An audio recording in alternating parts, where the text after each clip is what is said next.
la entrega, el sacrificio, la humildad que tuvo siempre, no aceptar las cosas, ¿no? Trataremos de que con humildad, con sacrificio podamos día a día seguir así, ¿no? Y ojalá Dios quiera, como te dije nuevamente, hacer bien la pretemporada y llegar de la mejor manera al partido contra River. ¿Qué sabor deja este vicecampeonato, Julián?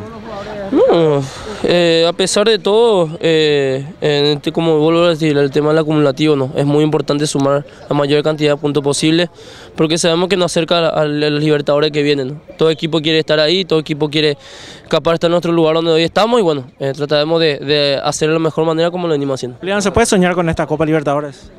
Sí, la verdad que sí, como soñamos siempre.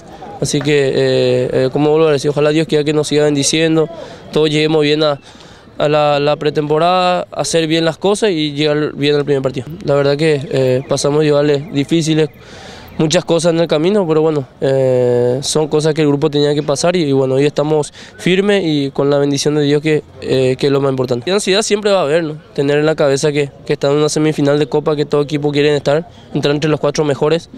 Es algo que evidentemente muchas veces uno está pensando en ese partido, pero hay que estar tranquilo y llegar a la mejor manera.